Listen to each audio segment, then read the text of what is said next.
Amém, irmãos? Amém. Vamos meditar na palavra do Senhor para fortalecer a nossa fé. Meninos, eu acho que a Belinha vai dormir agora. Vocês podiam ficar perto das suas mães, né? Para dar espaço para ela, que ela está grandona. Virou assim agora com sono. Vem, não, fica ali com sua mãe. Na verdade, eu vou dar esse conselho para a mãe: nunca deixe criança junto com outra criança, tá bom? Porque senão eles vão conversar. Se tiver um lá, deixa só um. Não permite o outro não. Criança tem que ficar longe de criança de igreja, porque senão é só brinco, só conversa.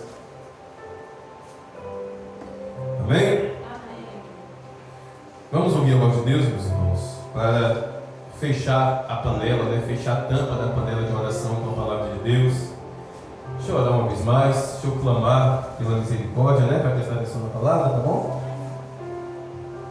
Amém? Senhor Deus, em nome de Jesus Cristo, oro e sempre irei orar antes de ministrar a tua palavra, porque é tua, não é minha. Foi escrita pelos profetas e não por mim.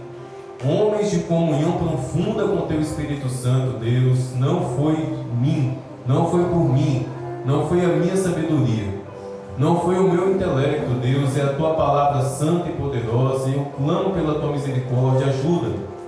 Ajuda-me, Deus. Em nome de Jesus, ó Deus, eu peço a tua ajuda no proclamar da tua palavra uma vez mais. Usa-me nessa noite, com simplicidade, de uma forma que todos compreendam, de uma forma que todos entendam, porque a tua palavra diz que a fé vem pelo ouvir, e o ouvir pela palavra do Senhor. Não é pela minha vida, é pela tua palavra. Que a tua palavra nessa noite, Deus, venha aumentar a fé da tua igreja aqui reunida, em nome de Jesus. Amém. Amém? 1 Pedro, primeira carta que o apóstolo Pedro escreveu à igreja há 2000 anos atrás.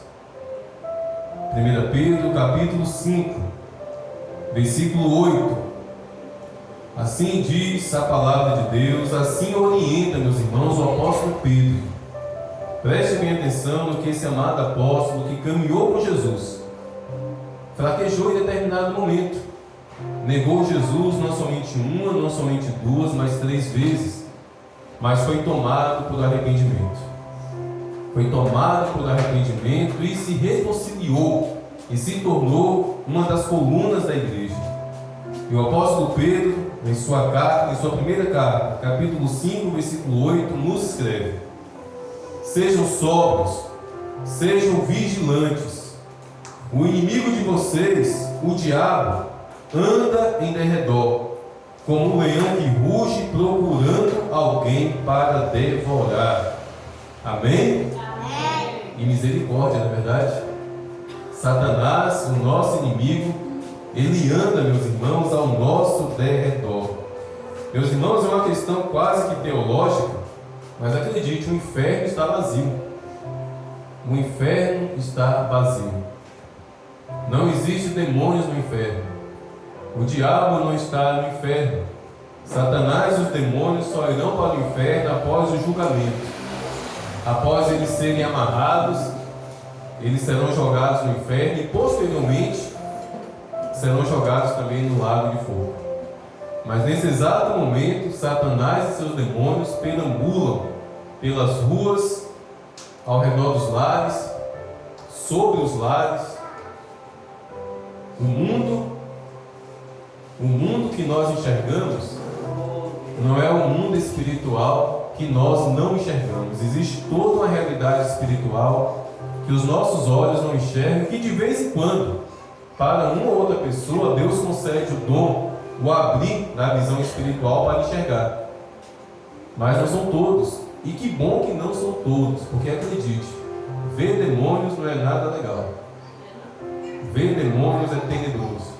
Então Deus, em sua infinita sabedoria, nos concede essa graça de não enxergarmos, mas de tempo em tempo, para um propósito específico de batalha espiritual, Ele nos concede o discernimento para ver, para enxergar ou até para sentir a presença do inimigo.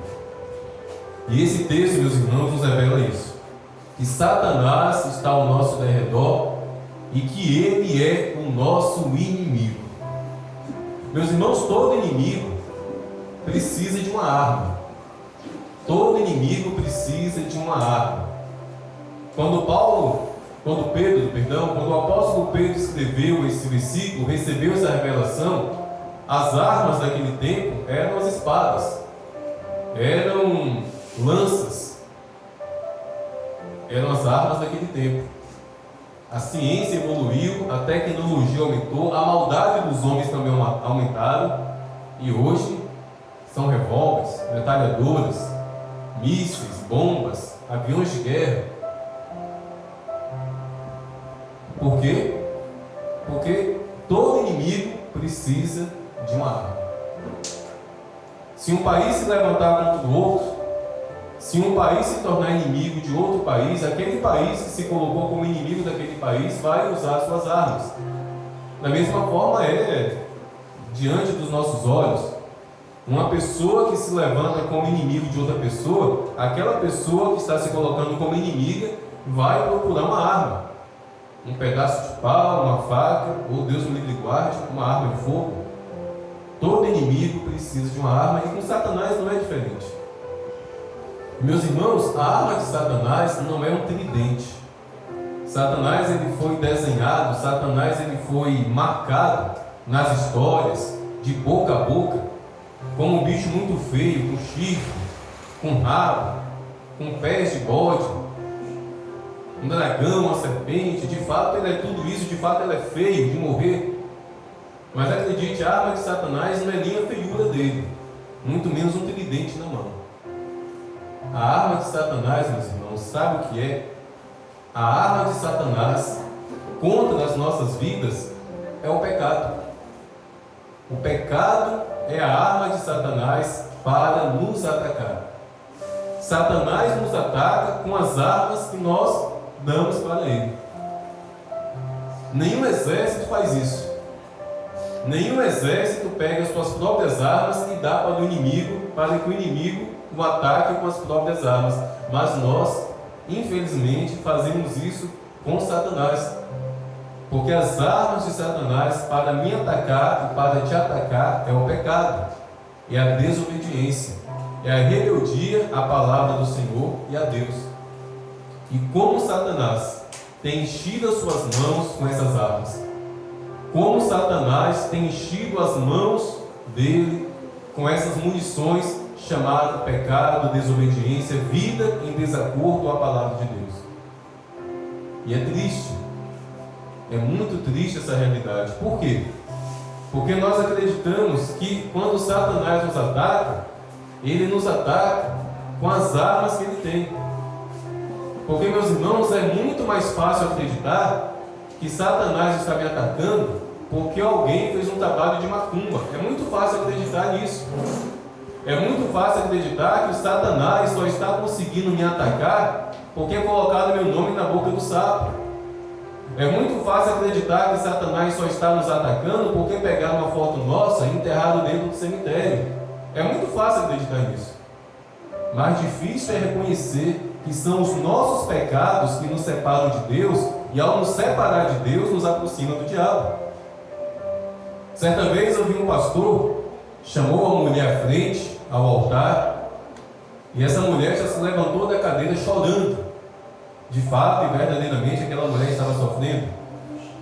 E aquele pastor ele começou a falar o que estava acontecendo na vida daquela mulher, que era um problema emocional. Ela estava sofrendo, ela estava angustiada.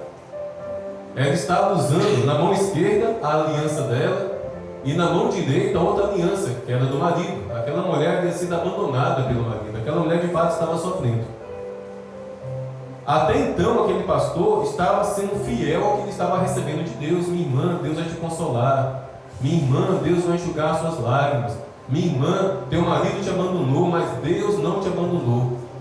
Mas chegou um momento, meus irmãos, que eu percebi que aquele homem de Deus começou a falar de si mesmo.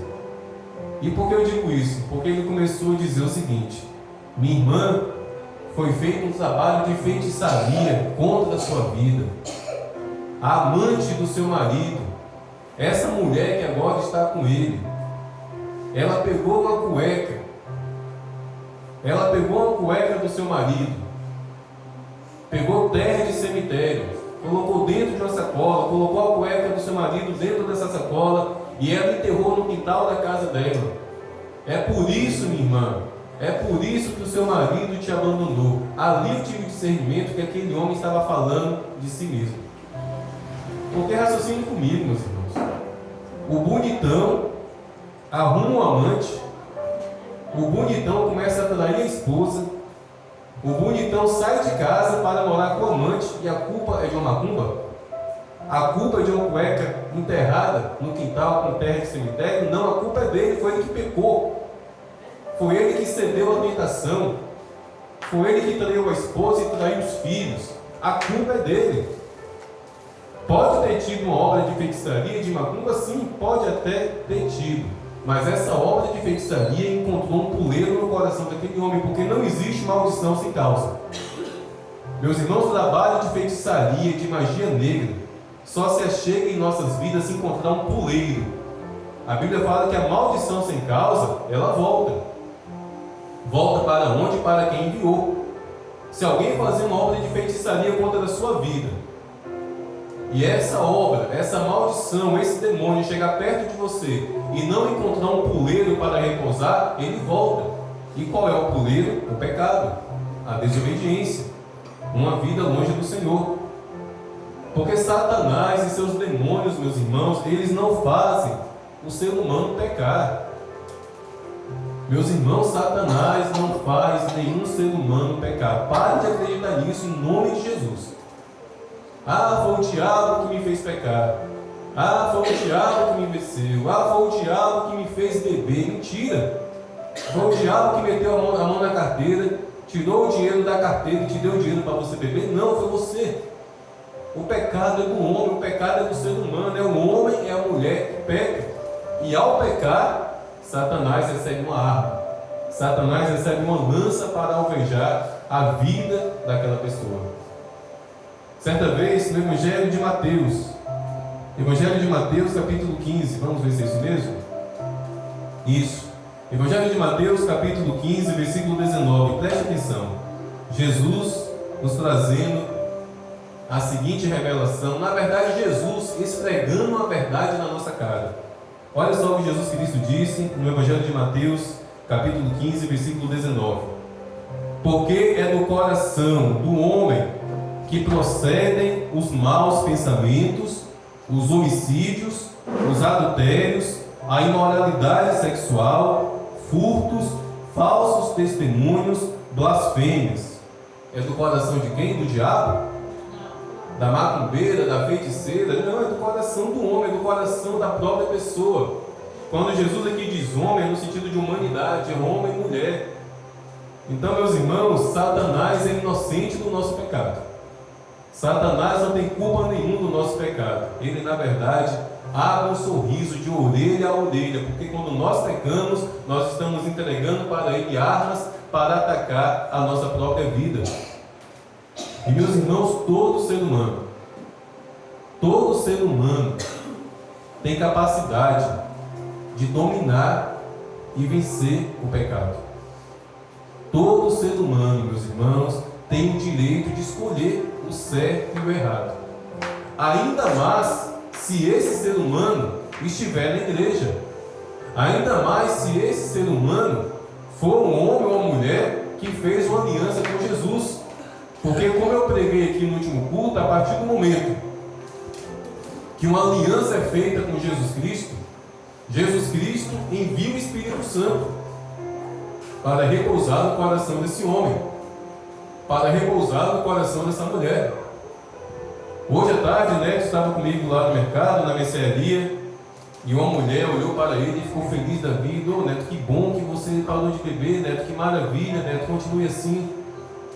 E Neto disse, amém, amém, foi Deus que me ajudou. E abaixo de Deus foi o pastor Nilo que me ajudou. Na hora eu corrigi ele. Não, Neto, não foi eu não, foi Deus, foi Deus, foi Deus, foi Deus, foi Deus e somente Deus. Eu não tenho a mínima honra, meu irmão, a respeito da sua vida. Tenha gratidão, talvez a sua família possa ter gratidão. Agora acredite somente a Deus, dê crédito somente a Deus. Tudo que está acontecendo com a sua vida é Deus e somente Deus, porque a partir do momento que você tomou a decisão, o Espírito Santo passou a te ajudar. Então, meus irmãos, nós temos o poder de refrear os desejos, nós temos o poder de resistir às tentações de Satanás. Meus irmãos, imagine só, lembre-se de como Jesus foi tentado ali no deserto. Jesus, meus irmãos, ele foi tentado por Satanás, e Satanás ofereceu para Jesus coisas boas. Pão é bom, todo mundo aqui come pão. Riqueza, quem aqui não gosta de riqueza? Queira Deus que todos nós sejamos ricos. Esse mundo, infelizmente, tudo é na base do dinheiro. Não dependemos de dinheiro, mas para as coisas desse mundo é necessário dinheiro. Para comprar uma bala é necessário dinheiro. E Satanás ofereceu para Jesus, Satanás tentou Jesus com dinheiro. Meus irmãos, tem crente que se Satanás aparecer com 1000 contos, ele nega Jesus. E muitos são os crentes que negam a fé por dinheiro, que negam a fidelidade, o temor a Jesus por dinheiro. Todo crente tem em si, da parte de Deus, a capacidade de resistir ao diabo como Jesus resistiu. E não é de hoje. Não é de hoje. Hoje nós temos uma força ainda maior que é o Espírito Santo. Mas, meus irmãos, antes do Espírito Santo repousar no coração do homem, o homem já tinha essa capacidade. E a prova disso está lá em Gênesis. Gênesis capítulo 4. Gênesis capítulo 4, do versículo 1 em diante. Vamos ler esse texto que é muito importante. Adão teve relações com Eva, sua mulher. Ela ficou grávida e deu à luz a Caim. Então Eva disse: adquiri um varão com auxílio do Senhor. Depois deu à luz a Abel, irmão de Caim. Abel foi pastor de ovelhas e Caim foi agricultor. Aconteceu que ao fim de certo tempo, Caim trouxe do fruto da terra uma oferta ao Senhor. Abel, por sua vez, trouxe das primícias do seu rebanho e da gordura deste. O Senhor se agradou de Abel e da sua oferta, mas de Caim, de sua oferta, não se agradou. Caim ficou muito irritado e fechou a cara com raiva. Então o Senhor lhe disse: por que você anda irritado? E por que essa cara fechada? Se fizer o que é certo, não é verdade que você será aceito? Mas, se não fizer o que é certo, eis que o pecado está à porta, à sua espera. O desejo do pecado será contra você, mas é necessário que você o domine. Então, meus irmãos, Caim estava respirando ameaças de morte contra Abel. Mas Deus, a voz de Deus trovejou o espírito de Caim, dizendo: cara, sossega, para que tanta ira, para que tanta raiva? O pecado está batendo na porta, o ódio está batendo na porta, o desejo de matar o seu irmão está aí no seu coração, mas cabe a você dominar. Caim tinha essa possibilidade, Caim tinha essa possibilidade de não fazer o mal ao irmão, de não matar o irmão, mas ele não ouviu a voz de Deus, ele não refreou aquele desejo, infelizmente matou o próprio irmão. E por que matou? Porque ele não dominou aquele desejo, ele não dominou aquela vontade. Meus irmãos, enquanto o pecado for uma vontade, enquanto o pecado for um desejo, existe um escape, o sangue de Jesus Cristo. Mas a partir do momento que o desejo, que a vontade de pecar se torna prática, aí, meus irmãos, é o peso da mão de Satanás. É o peso da mão de Satanás. Por isso a importância de uma vida quebrantada. Por isso a importância de uma vida temerosa. Por isso a importância de uma vida de constante oração, clamando pela misericórdia do Senhor. Porque sim, Deus perdoa pecados. Ah, pastor, eu pequei. A mão de Satanás se levantou contra mim e agora?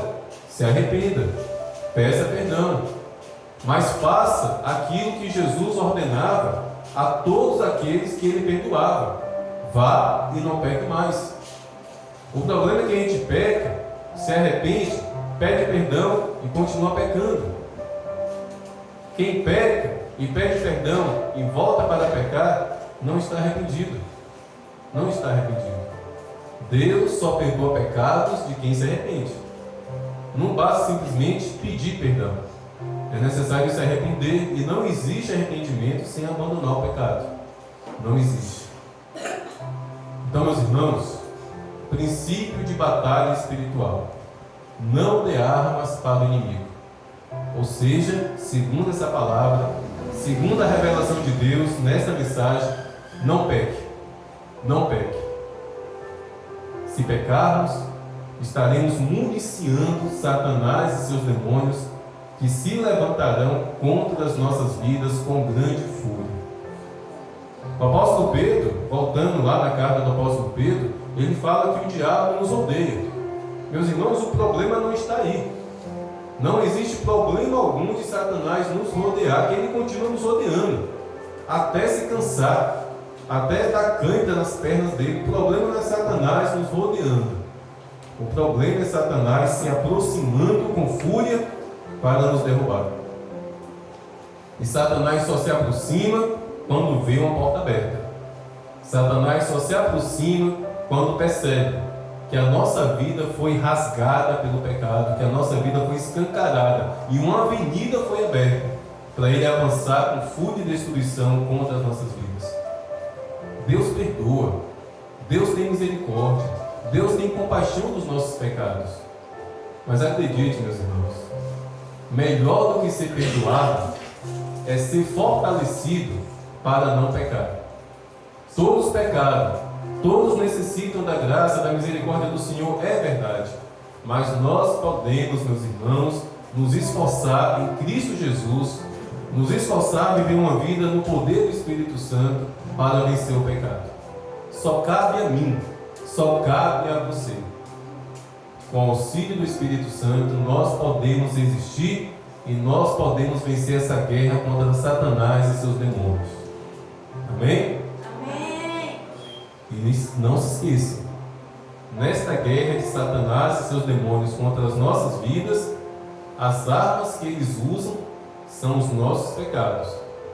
Sendo assim, vamos fugir do pecado, vamos fugir da aparência do mal e vamos colocar os nossos joelhos no chão, dia após dia, clamando pela misericórdia e pedindo: Senhor, me ajude a não pecar contra Ti. Amém? Amém. Vamos ficar em pé para orarmos e finalizarmos.